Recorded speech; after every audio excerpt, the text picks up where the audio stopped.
इस कार्यक्रम के प्रायोजक हैं रोजगार डेवलपर्स। नमस्कार, स्वागत है आपका न्यूज बुलेटिन में और मैं हूं आपके साथ सपना पांडे। बुलेटिन की शुरुआत से पहले एक नजर इस वक्त की हेडलाइंस पर। राजस्थान के दौरे पर रहे हरियाणा के सीएम नायब सिंह सैनी, कहा राजस्थान और हरियाणा का बराबर चल रहा विकास। माली समाज का आयोजन के लिए दी सीएम ने शुभकामनाएं। दमोह में आंगनवाड़ी सहायिका नियुक्ति में गड़बड़ी, भगवती मान कल्याण संगठन ने सौंपा ज्ञापन। एसडीएम के नाम ज्ञापन सौंपकर की जांच की मांग। सोनभद्र में आदिवासी बच्ची के साथ दुष्कर्म, खाली पड़े मकान में दिया घटना को अंजाम। आरोपी की गिरफ्तारी के लिए टीमों का गठन, तलाश जारी। बिहार के दरभंगा में एक महिला की हत्या से मचा हड़कंप, पत्नी की हत्या कर मौके से फरार हुआ पति। रानीपुर गांव में बना हुआ दहशत का माहौल। तुम दोनों की मेहनत बहुत रंग लाई है बेटा, घर बहुत सुंदर बना है। ये मेरे पापा का घर। पता है, देख तेरे पापा की नेम प्लेट अपने हाथों से लगाऊंगा। नेम प्लेट तो लग चुकी पापा।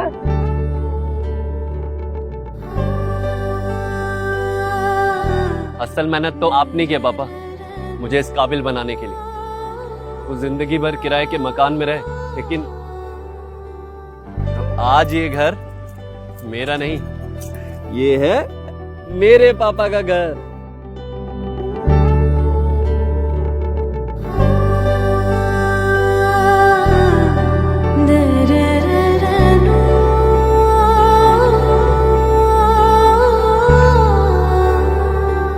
उड़ान सपनों की, आंगन खुशियों का और साथ सकर्णी का।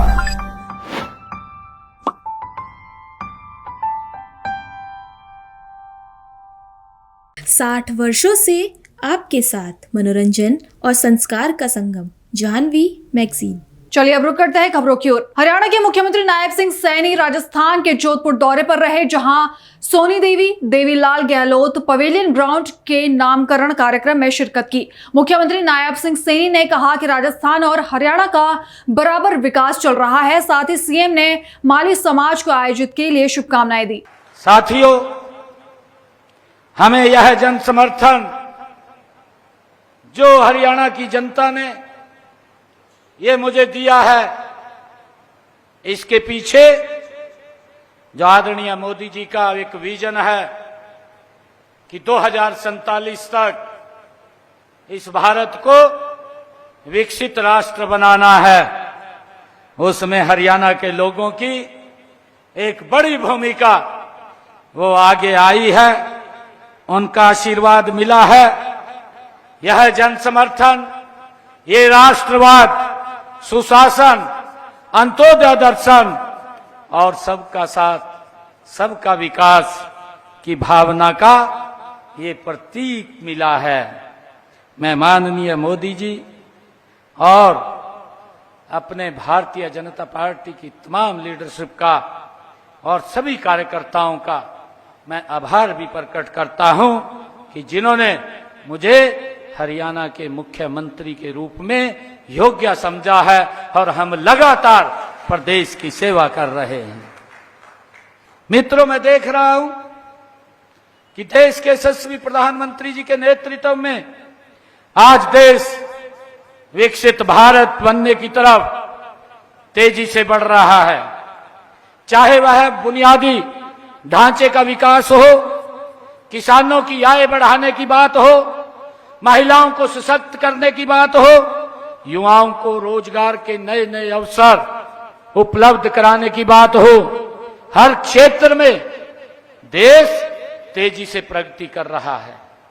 मित्रों, मुझे आज देश भर में आप कहीं भी जाएं, कहीं भी देखें कि वहां न कोई बड़ी बुनियादी ढांचा परियोजना का कार्य आपको प्रगति से, गति से चलता हुआ दिखाई देगा।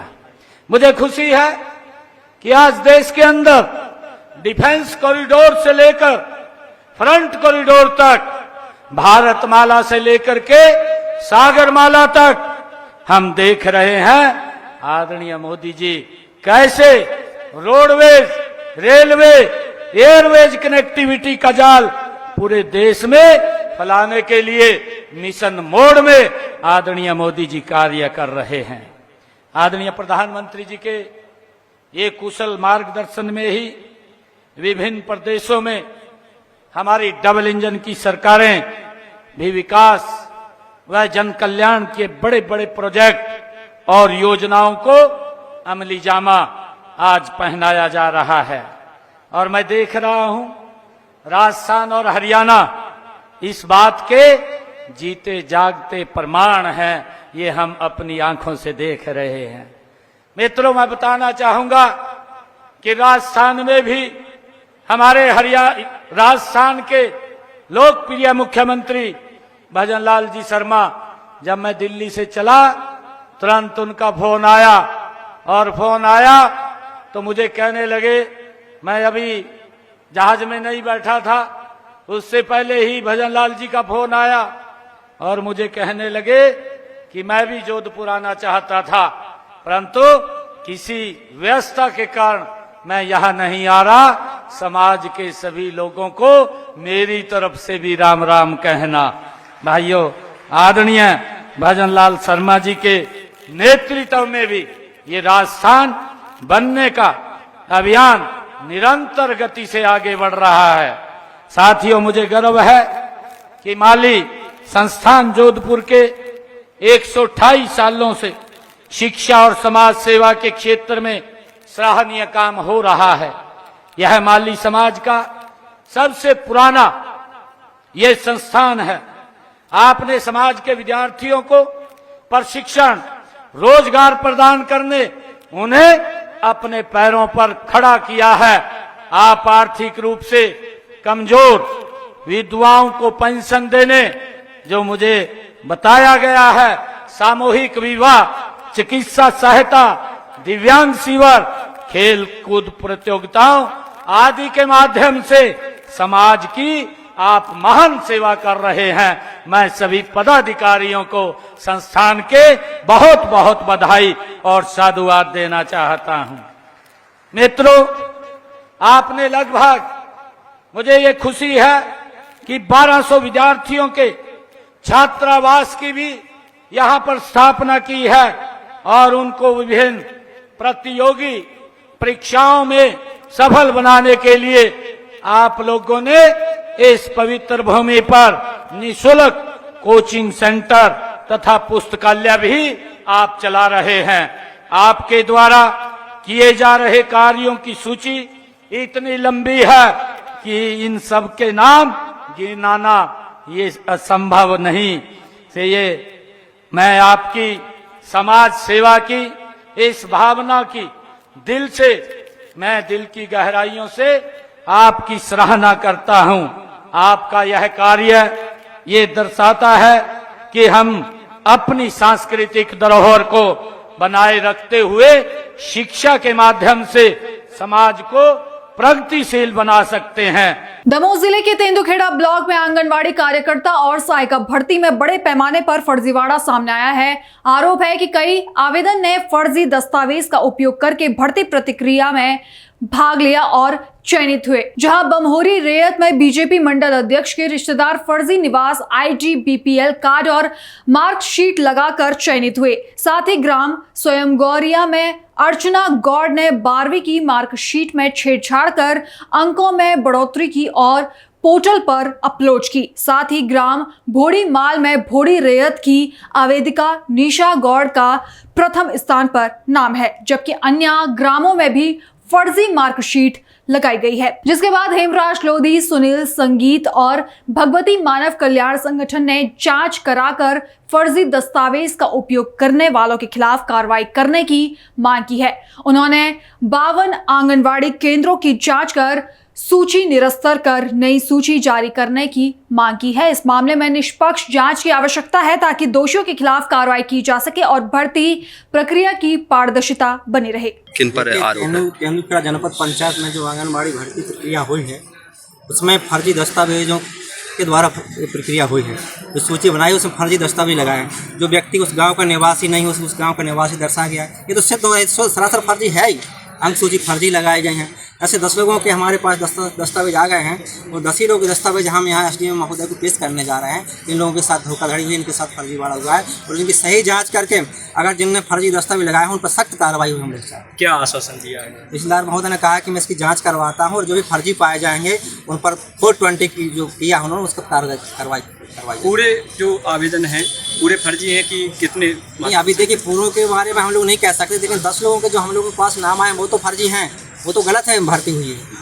और जो भी अगर आते हैं इसके बाद कुछ लोग और आते हैं तो देखा जाएगा कितने कितने शामिल है। ये पूरी हाँ, उसमें क्या है जो हमारे जनपद पंचायत तेंदुखेड़ा में जो महिला भर्ती चल रही है आंगनबाड़ी में, उसमें प्रक्रिया गड़बड़ है। फर्जी दस्तावेज लगाए गए हैं जो हमारे भगवती मानव कल्याण संघ के कार्यकर्ताओं ने ऑनलाइन निकलवाए हैं, तो बहुत गड़बड़ी नकली अंकसूची पाई गई हैं। इसलिए हम लोगों ने विचार करके शासन प्रशासन से निवेदन किया है, आज एसडीएम महोदय के नाम से ज्ञापन दिया है कि सही तरीके से जांच करके भर्ती की जाए, क्योंकि जिसने पढ़ाई लिखाई की है, मेहनत की है, उनको हक मिलना चाहिए, वरना फर्जी लोगों को नहीं। क्योंकि फर्जी दस्तावेज पाए गए हैं, जैसे अब बताया जा रहा है सिद्ध है अपने मंडल अध्यक्ष भाजपा, इनकी निवास कहीं का है, कहीं का निवास तोड़वाया, फिर बनवाया, फिर मिटवाया, ऐसी कई प्रक्रियाएँ, फर्जी आईडी लगाई गई, कई जहाँ ऐसी चीज़ें हैं। इसलिए जांच होना चाहिए और ये प्रक्रिया को अभी तो बंद कर दे, 1 महीना अच्छे से जांच करें अधिकारी लोग, क्योंकि इनको पता नहीं लग पाता है। इनको तो बस सीधे कागज आए और राजनीतिक दबाव बनो अधिकारियों को और बस प्रक्रिया चालू हो जाती है। जबकि भाजपा सरकार तो कहती है कि महिला सशक्तिकरण को बढ़ावा दिया जा रहा है, लोगों जो ज़रूरतमंद लोग हैं उन्हें रोज़गार दिया जा रहा है। रोजगार तो दिया जा रहा है, लेकिन उन लोगों को रोजगार मिल रहा है जो लोग उनकी सहायता कर रहे हैं राजनीति, चाहे वो कुछ भी हो, असली हो चाहे गलत हो, जो नहीं देख रहे हैं। जनपद तेंदुखेड़ा में आंगनबाड़ी सहायिका की 61 जगह पर नियुक्ति होनी थी और सूची भी जारी कर दी गई है। उसमें 10 से 12 नाम ऐसे निकल कर आए हैं जिसमें फर्जी दस्तावेज लगाए गए हैं। कहीं न कहीं तेंदुखेड़ा ब्लॉक में पूर्व से यह स्थिति चली आ रही है। पूर्व में भी जो नियुक्तियाँ हुई थी वो भी इसी प्रकार राजनीतिक दबाव के कारण ऐसे ही नियुक्ति की गई थी। आज हम लोगों ने तहसील महोदय जी को इसी संबंध में ज्ञापन दिया है, कल कलेक्टर साहब जी को ज्ञापन दिया जाएगा। साथ में अल्टीमेटम दिया गया है कि अगर इस नियुक्ति पर पुनः संज्ञान नहीं लिया गया और इस पर स्टे नहीं लगाया गया तो आगे भगवती मानव कल्याण संगठन इतना बड़ा आंदोलन करेगा जिसका बहुत विशाल रूप होगा, जिसमें जो भी समस्याएं उत्पन्न होगी वह शासन प्रशासन की जवाबदारी होगी। क्या नाम रखते हैं भैया? विनोद सिंह लोधी, युवा मोर्चा ब्लॉक अध्यक्ष तेंदुखेड़ा। आज हम लोगों ने ज्ञापन दिया है सीएम महोदय के लिए कि पूरे ब्लॉक में आज आंगनबाड़ी की जो सहायिका की भर्ती थी उस भर्ती में फर्जीवाड़ा हुआ है। कहीं के कुछ निवास प्रमाण पत्र नहीं है, किसी की अनुसूची, इन सब मामलों को लेकर हम लोगों ने ज्ञापन दिया है और ज्ञापन में हम लोगों ने यही मांग की है कि इस पर कार्यवाही की जाए, सख्त कार्रवाई हो और जिसका जो हक है उसको मिलना चाहिए। क्या नाम है आपका? ललिता पाल, जिलाध्यक्ष भारतीय शक्ति चेतना पार्टी दमोह महिला मोर्चा। मध्य प्रदेश के दतिया जिला पंचायत अध्यक्ष प्रतिनिधि धीरू दांगी ने प्रेस वार्ता में महिला बाल विकास अधिकारी अरविंद उपाध्यक्ष पर भ्रष्टाचार के आरोप लगाए। उन्होंने कहा कि आंगनबाड़ी की भर्ती में व्यापम फर्जीवाड़े की तर्ज पर भ्रष्टाचार किया गया है। धीरू दांगी ने आंगनबाड़ी भर्ती की जांच लोकायुक्त से कराने की मांग की है और मुख्यमंत्री, पंचायत मंत्री, प्रभारी मंत्री और डीजी लोकायुक्त को पत्र लिखने की बात कही है। जो भर्ती हुई है उसमें लगभग 250 से 250 के बीच में भर्ती हुई सहायिका एवं कार्यकर्ता की, उसमें जानकारी जो हमको मिल रही है लगातार कि उसमें बड़े पैमाने पर भ्रष्टाचार हुआ है और कोई पहले नंबर पे था पहली सूची में, उसका नाम हटा के जो दूसरी सूची पे दूसरे नंबर पे था उसका नाम आ गया। तो ऐसी बहुत सी शिकायतें हमारे पास और लगातार पैसे का लेन देन बड़े पैमाने पे हुआ है और पहले भी इससे पहले भी जो भर्तियाँ हुई थी तो उसमें भी काफ़ी मतलब लेन देन से भर्तियाँ हुई थी। इसी चक्कर में आज जो हमने प्रेस वार्ता बुलाई तो दूध का दूध पानी का पानी है और इसकी जांच लोकायुक्त करे, क्योंकि लेन देन का खुलासा जब ही हो पाएगा जब जिसने दिया होगा लोकायुक्त की टीम उसके घर पे जाए, उससे सवाल पूछे कि आप कौन से नंबर पे थे, जो दूसरे नंबर पे था उससे प्रश्न पूछें, तीसरे नंबर वाला उससे प्रश्न पूछें। और सबसे बड़ी बात, आप जो जांच का जो विषय आपने रखा है, जांच कैसे होती है मुझे अरविंद उपाध्याय जी बता दें। जांच ऐसी हो जाती है कि 5 अंक यदि आप राशन कार्ड के देते हैं, 5 अंक मार्कशीट के दे देते हैं, या आप क्या नाम है उसके काम के अंक दे देते हैं, या और क्या बोलते हैं आय प्रमाण पत्र के अंक देते हैं, ये अंक हो गए तो जांच हो गई। जांच ऐसे नहीं होती है। जांच ऐसे होगी कि यदि मार्कशीट बनी है तो इसकी जांच कौन, अरविंद उपाध्याय करेंगे क्या?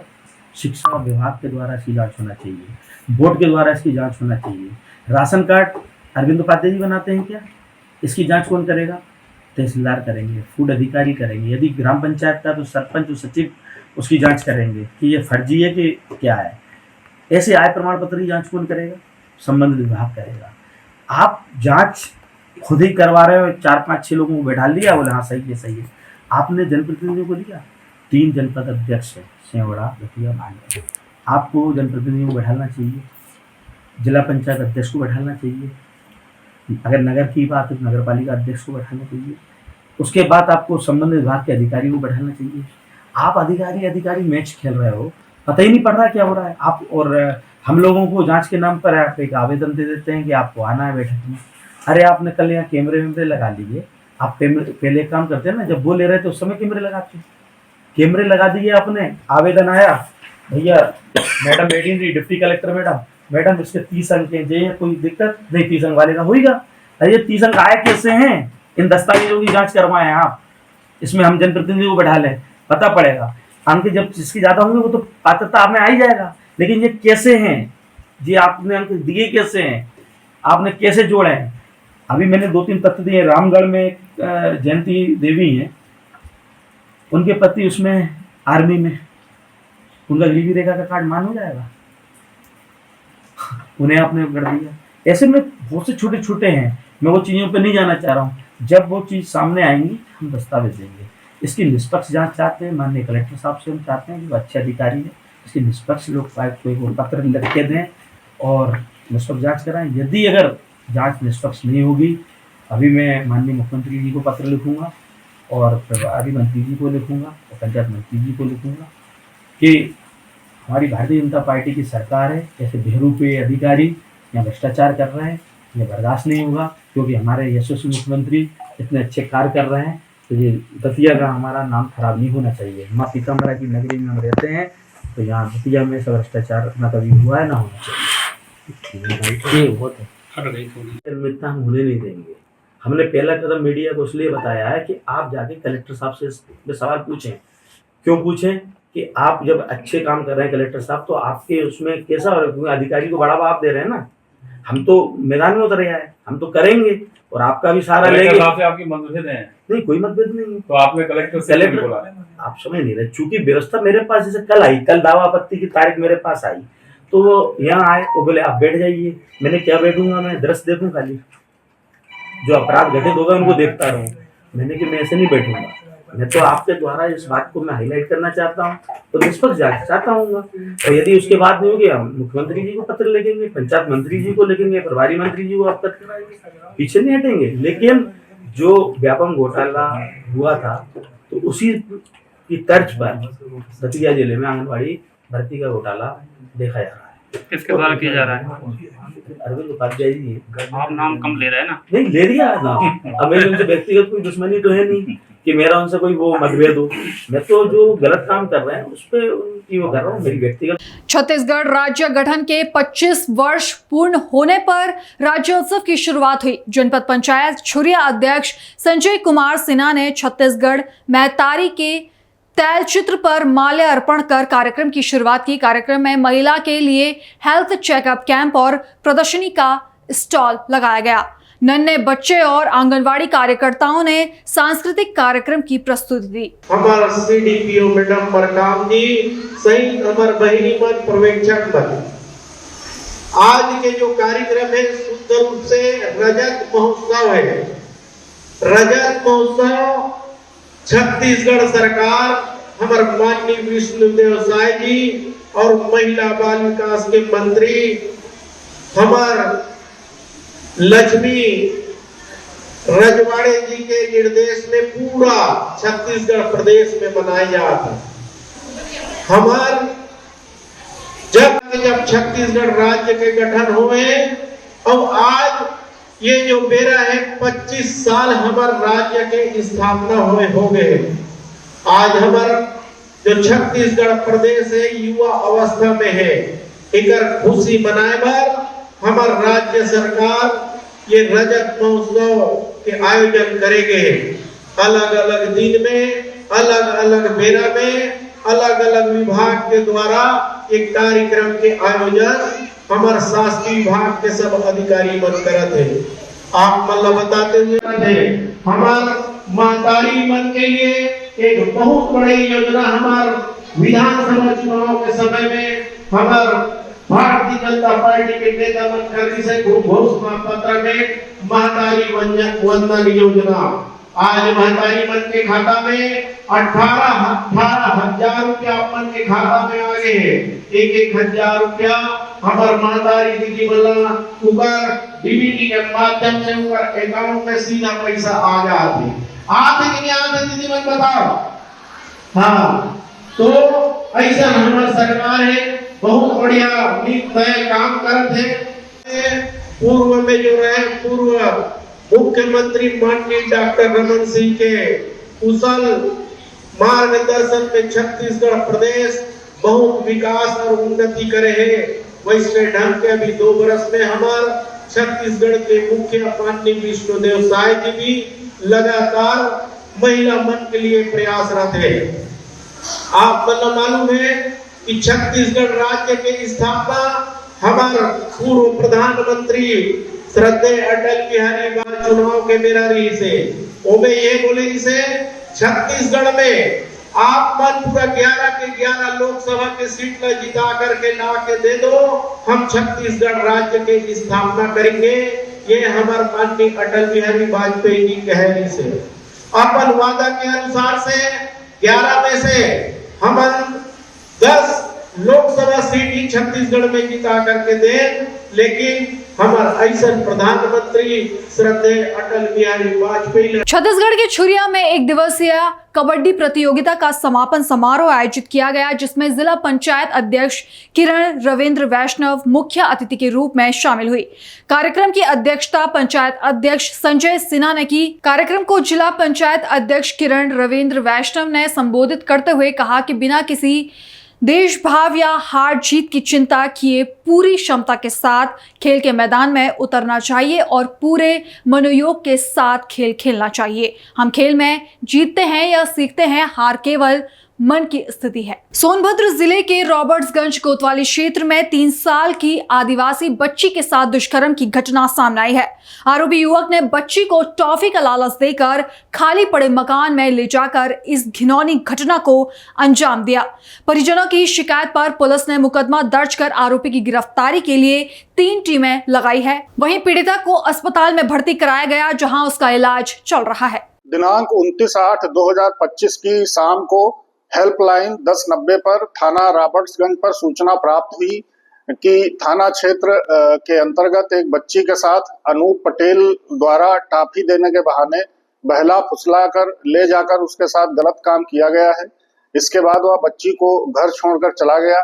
इस सूचना पर उच्चाधिकारी गण द्वारा मौके का निरीक्षण कर बच्ची को इलाज हेतु जिला अस्पताल लोढ़ी भेजा गया, जहां बच्ची पूर्णतः स्वस्थ है, उसे कोई इंटरनल इंजरी नहीं है। उक्त के संबंध में थाना रॉबर्ट्सगंज पर सुसंगत धाराओं में अभियोग पंजीकृत कर लिया गया है। आरोपी की गिरफ्तारी के लिए टीमें लगातार प्रयासरत हैं। बिहार के दरभंगा में सिंहवाड़ा थाना पुलिस ने गुप्त सूचना के आधार पर 1050 ml विदेशी शराब के साथ 3 युवकों और 3 नाबालिगों को गिरफ्तार किया है। थाना अध्यक्ष वसंत कुमार ने बताया कि डायल 112 नंबर पर सूचना मिली थी कि भरवाड़ा की ओर से एक संदिग्ध कार थाना की ओर आ रही है। पुलिस ने तुरंत थाना के सामने बैरिकेडिंग कर वाहन जांच शुरू कर दी। वाहन चेकिंग देखते ही तस्कर कार मोड़कर भागने का प्रयास करने लगा, लेकिन पुलिस ने पीछा कर उन्हें वाहन सहित दबोच लिया। पुलिस ने उनके पास से 4 स्मार्टफोन और एक कार भी जब्त की है। पंचायत थाना अध्यक्ष ने बताया कि सभी आरोपियों को न्यायिक हिरासत में भेज दिया गया है। बिहार के दरभंगा में दर थाना क्षेत्र के रानीपुर गांव में दिल दहला देने वाला मामला सामने आया है, जहां एक व्यक्ति ने अपनी दूसरी पत्नी की बेरहमी से हत्या कर दी, जिसके बाद से आरोपी पति मौके से फरार है। इस घटना के बाद पूरे रानीपुर गांव में दहशत का माहौल है। स्थानीय लोगों ने प्रशासन से आरोपी की तत्काल गिरफ्तारी और कड़ी से कड़ी सजा की मांग की है।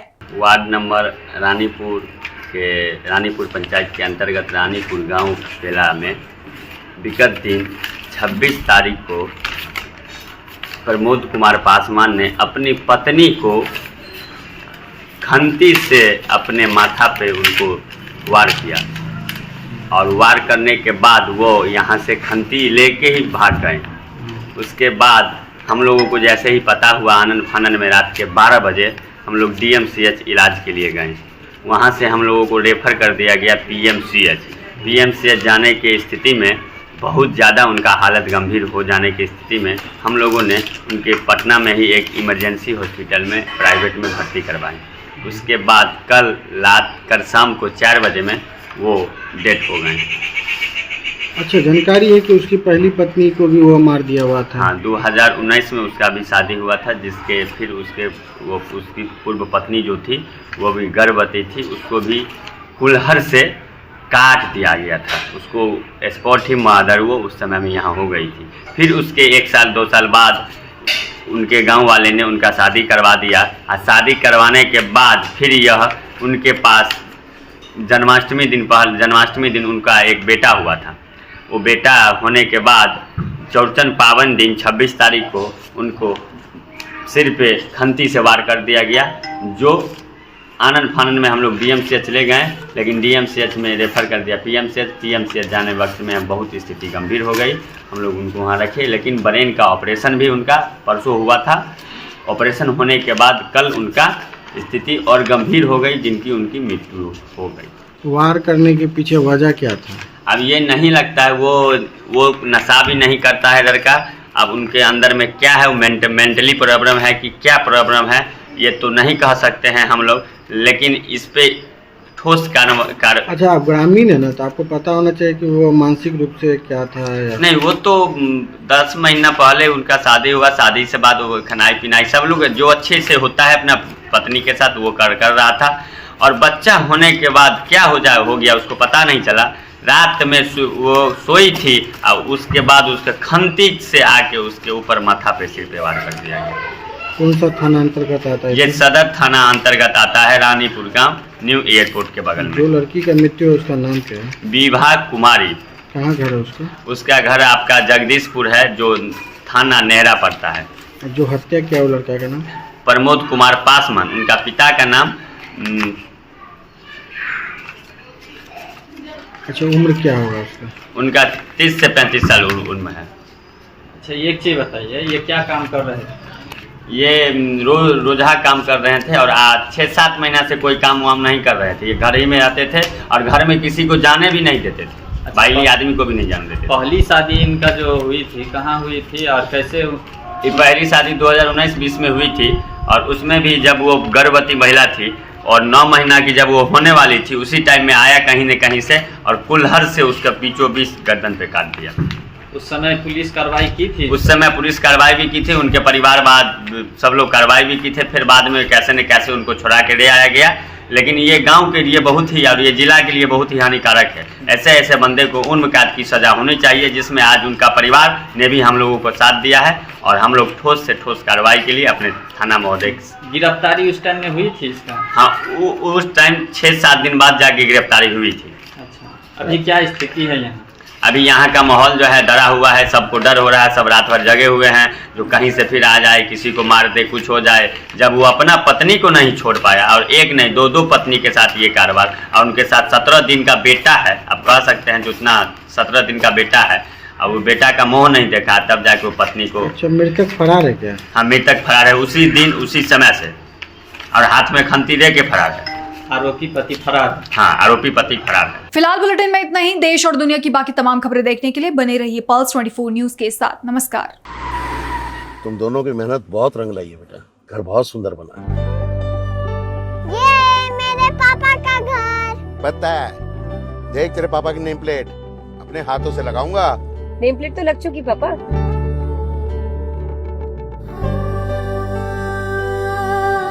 असल मेहनत तो आपने की है पापा, मुझे इस काबिल बनाने के लिए। वो जिंदगी भर किराए के मकान में रहे, लेकिन आज ये घर मेरा नहीं, ये है मेरे पापा का घर।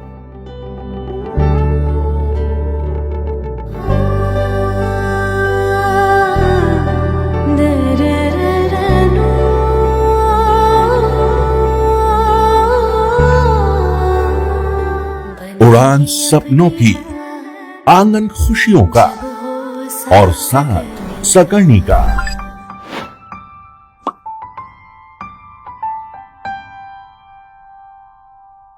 60 वर्षों से आपके साथ मनोरंजन और संस्कार का संगम, जाह्नवी मैगजीन।